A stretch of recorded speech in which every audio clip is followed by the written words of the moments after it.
Kaviraj Goswami is continuing to gloss the last verse of the Shikshashtaka.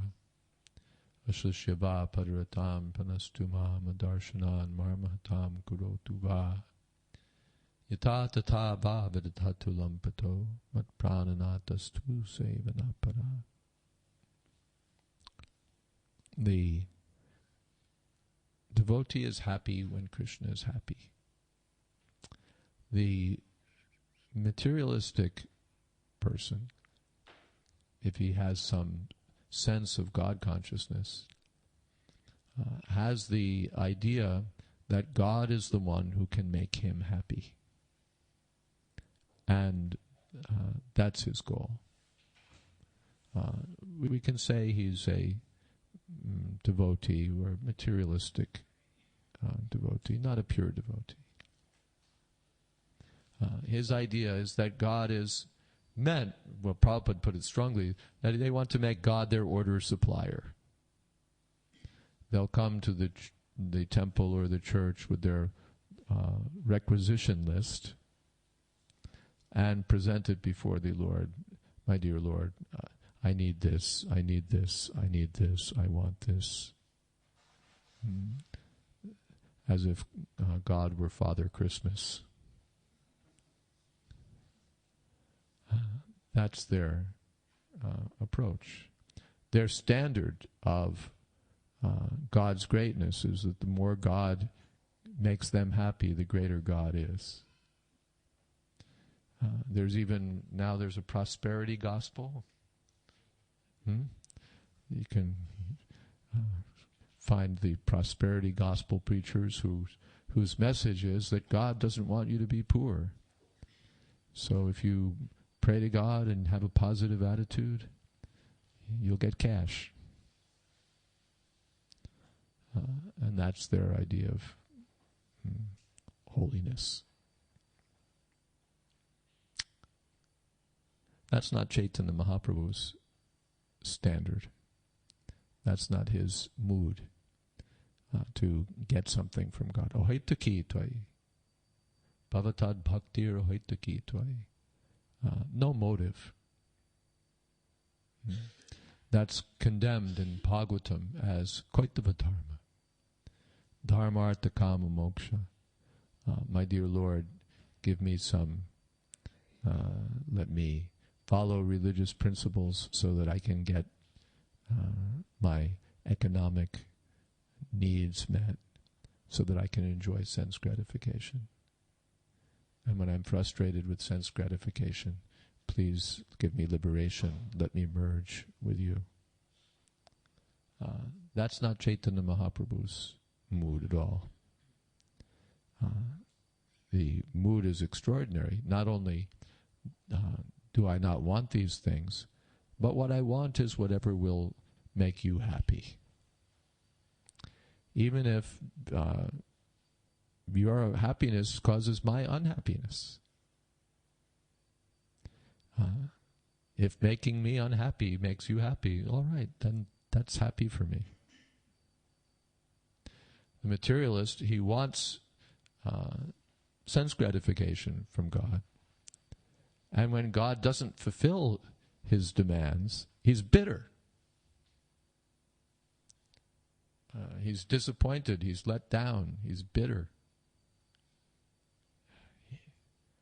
What kind of God is this who just tortures us?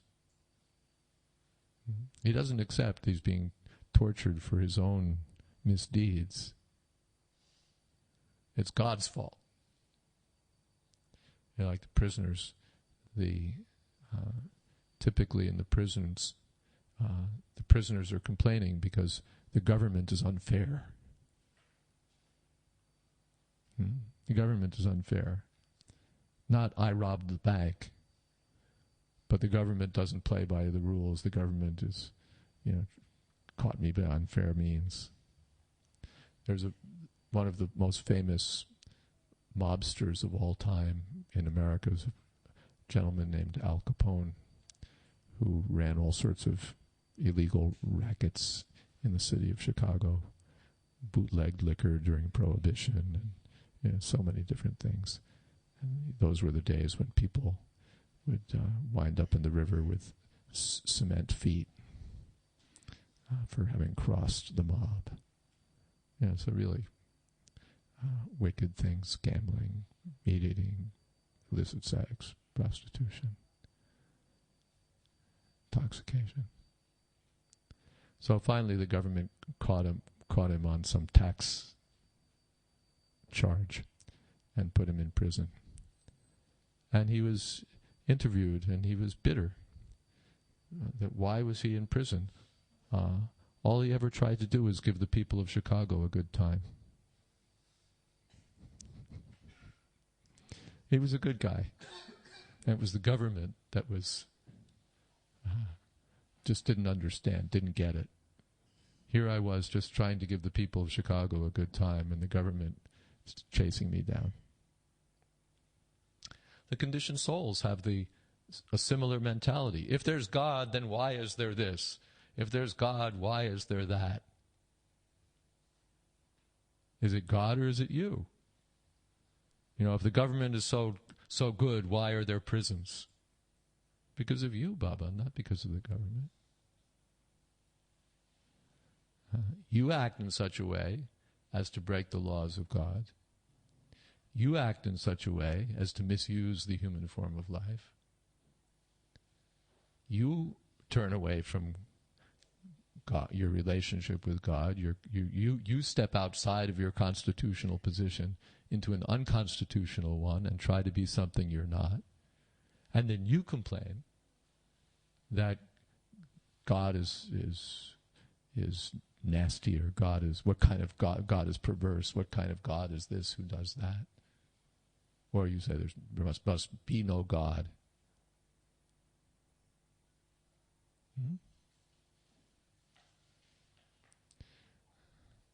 We blame anyone but ourselves. So Chaitanya Mahaprabhu's mood is the opposite. He accepts that I'm your servant, and I've fallen into this material world by forgetting you. Somehow or other I've forgotten you, and therefore I've fallen into this material world. Not because you're perverse, because I forgot you. Therefore I'm suffering in this ocean of birth and death. In the modern age, anything that happens to us, we sue somebody. Especially in America. Britain's a little more civilized. But in America, if anything happens, it's somebody's fault. If you slip on the pavement, then it's the city's fault, because the pavement should have had a stronger grip to it. If there was some case, there was an automobile accident, and the helicopter rushed in and rescued the victims, brought them to the nearest hospital. That hospital couldn't help the guys, so they immediately rushed him to the second hospital. The guy died, I think, and then the family sued the helicopter company for bringing him to the wrong hospital. So everything's somebody's fault. The blame has to be fixed somewhere else.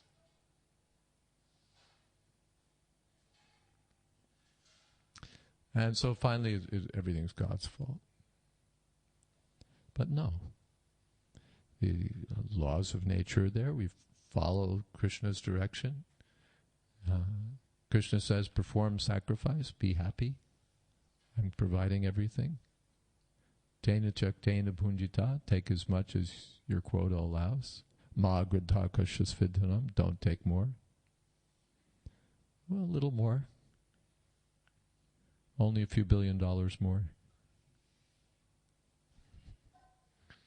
And then we're bitter.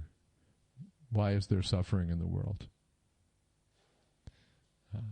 If somebody gets away with it, some $1 billion, £1 billion scheme, Then we say, oh, there must be no God because he got away with it.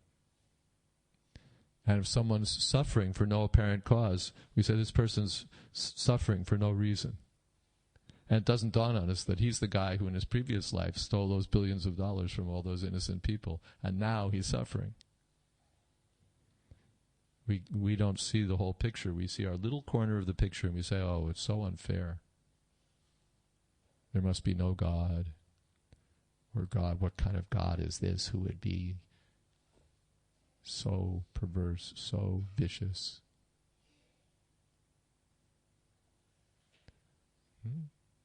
So we bring it upon ourselves. And the materialistic person, because of his impious activities, everything's God's fault or there's no God. And the devotee, because of his devotional service, sees that everything is Krishna's mercy. That whatever comes, that's Krishna's mercy.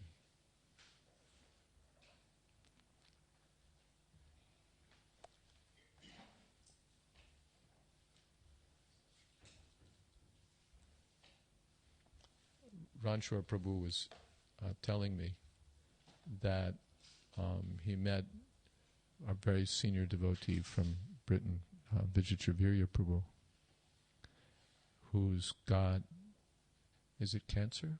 Some very serious disease. And he's paralyzed up to his neck.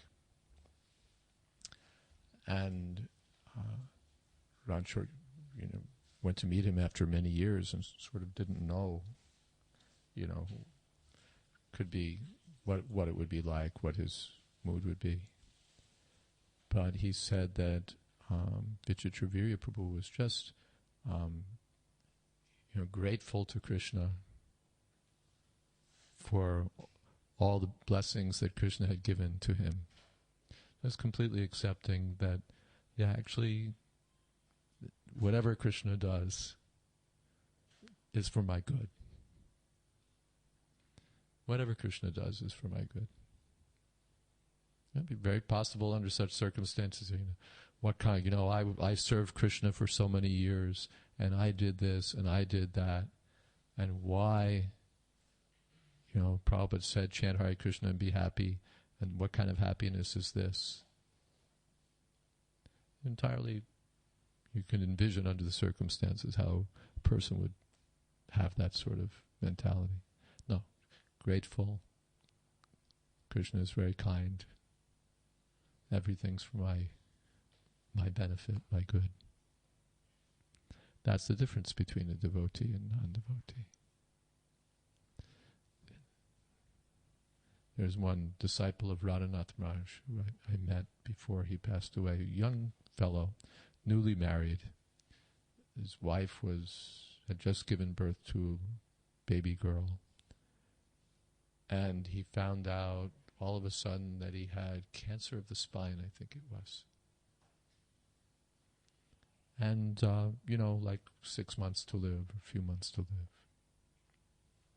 And within a short while, he was practically completely paralyzed, confined to his bed.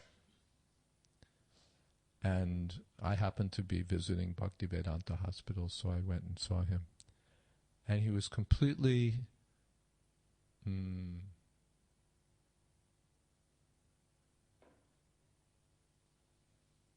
surrendered to whatever Krishna had done. No anxiety for what would happen in the future. Grateful to Krishna and his spiritual master for, again, the blessings he'd received, and genuinely blissful. I mean, you could tell when a person is like trying to be blissful, right? We've seen that.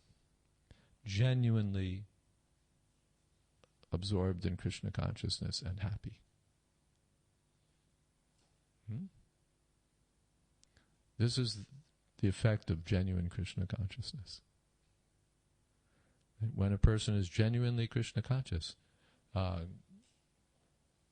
yasmin stito nadukkena gurunapi vichalyate yam labdva chapram labha manyate nadikam tataha Yasmin stato dukkena gurunapi vichalyate. And the Bhagavad Gita said that by Krishna consciousness, one perceives the presence of Krishna by through his transcendental senses. Right?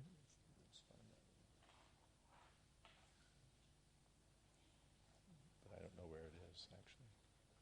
Not only that, but I think I didn't put my book in here. Probably not. Anyway, that's close enough. He perceives Krishna through transcendental senses. Yam labdva, having achieved that stage of Krishna consciousness. Cha aparam labha manyate na adikam tata. He thinks, there's nothing better than this. There's nothing better than this. Not that, well, I'll make do with this unless someone makes me a better offer. Haridas Thakur. The prostitute came, young, beautiful. I can't live without you. You're so young. You're so handsome. You're such a great devotee. I'm burning up. Please be merciful to me. No, there's no higher happiness than chanting Hare Krishna. Not, here's the opportunity that I never got. And there's nothing better than chanting Hare Krishna. You know, old bag of bones prostitute, forget it.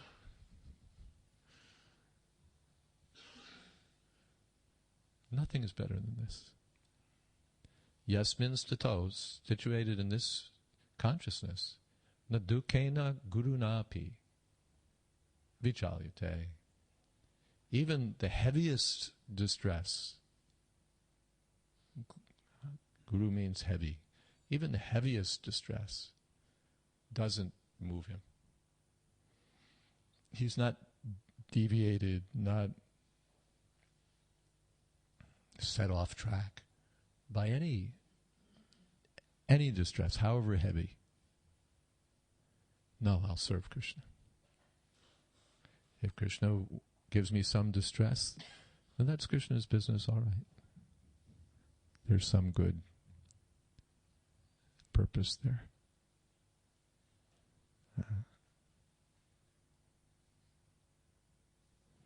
And then there are others, Prabhupada mentions here, their idea is to enjoy themselves. And Krishna is an instrument for their enjoyment. Certainly the very materialistic devotees who are praying to Krishna for material things. And again, the Prakrita Sahajas who have the idea that they can enjoy sense gratification with Krishna. That's their idea. Their idea is not, let me serve however I may serve. Chaitanya Mahaprabhu, stitadhuli sadrisham vichintaya. Tavapada pankaja stitadhuli sadrisham vichintaya. Let me be a speck of dust at your lotus feet. Just let me serve you. And the Prakrita Sahajas, just let me be one of the gopis in Vrindavan, and embrace me and kiss me and blah, blah, blah, blah, blah, blah, blah. Because their idea is that it's sense gratification, finally. That Krishna will give me sense gratification. That's not the path chalked out by Chaitanya Mahaprabhu or the Goswamis. It's not for our sense gratification. It's not that's not devotional service. That's trying to make Krishna, again, our order supplier. Not in the gross way that we're going to be, well, not in the gross way that we're going to, I want a new car, I want a new television. But in another gross way, I want you to satisfy my senses in Vrindavan. In the midst of all the gopis, I want you to satisfy my senses. That's not what Vrindavan is about.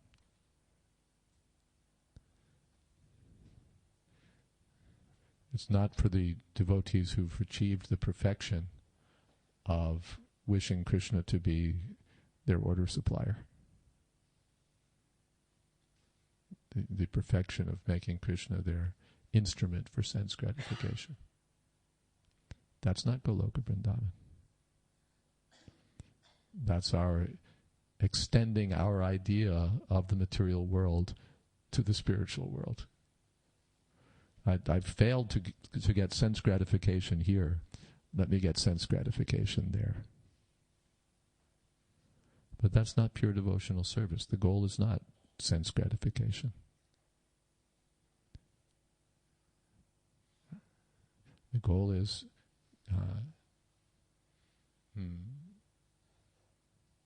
Krishna's sense gratification, not my sense gratification. What is that?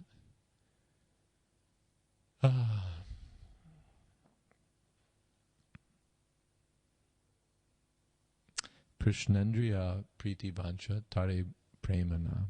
Atmendriya priti vancha tare balikam. Yeah.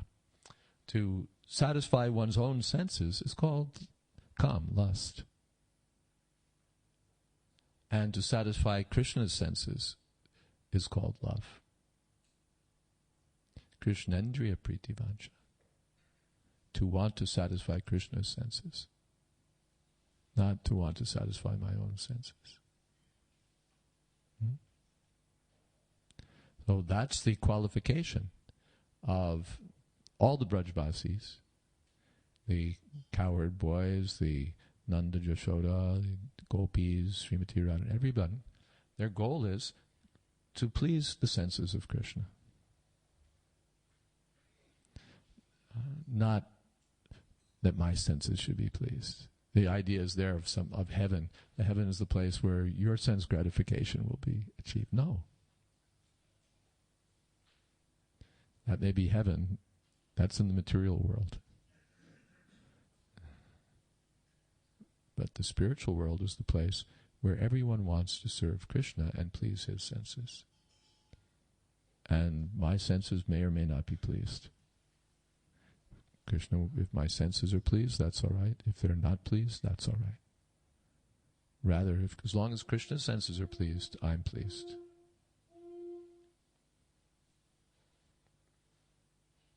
And that's pure devotional service.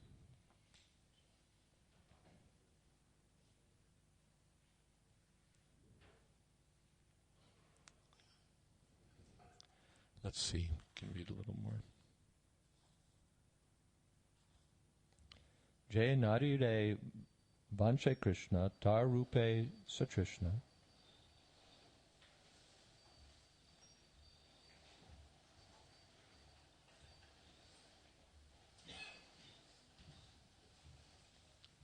Tare na pa hoy dukhi Mui tar pai pori La jan Hate thori Krida karuna Tare karun sukhi. If Krishna, attracted by the beauty of some other woman, wants to enjoy with her but is unhappy because he cannot get her, I fall down at her feet, catch her hand, and bring her to Krishna to engage her for his happiness. Kanta Krishna kore rosh, Krishna pai santosh, Shukha pai tanada parchane, Yatha yogya kore man, Krishna tate shukhapan, Chare man alpa shadhane. When a beloved gopi shows symptoms of anger toward Krishna, Krishna is very satisfied. Indeed, he's pleased when chastised by such a gopi. She shows her pride suitably, and Krishna enjoys that attitude. Then she gives up her pride with a little endeavor. She nari jiye kene Krishna marma vyata jane, tabu Krishna kore gara rosh, nija shuke manikaj, paruka tar shirebaj, Krishner matra chahiye santosh. Why does a woman continue to live who knows that Krishna's heart is unhappy, but who still shows her deep anger toward him? She is interested in her own happiness. I condemn such a woman to be struck on the head with a thunderbolt, for we simply want the happiness of Krishna. Purport: a devotee who is satisfied only with his own sense gratification certainly falls down from the service of Krishna. Being attracted by material happiness, he later joins the Prakrita Sahajas, who are considered to be non-devotees. Prakrita means a cheap, materialistic devotee.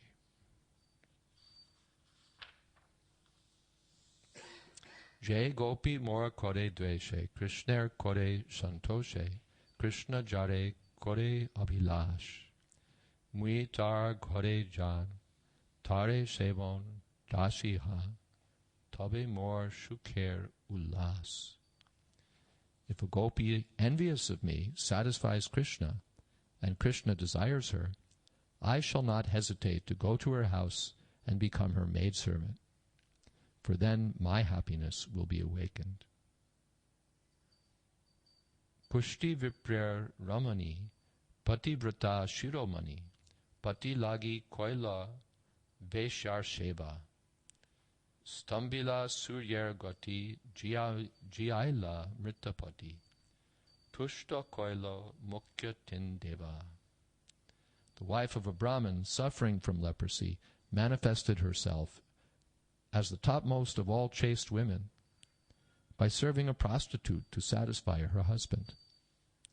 She thus stopped the movement of the sun, brought her dead husband back to life, and satisfied the three principal demigods, Brahma, Vishnu, and Maheshwar. Purport.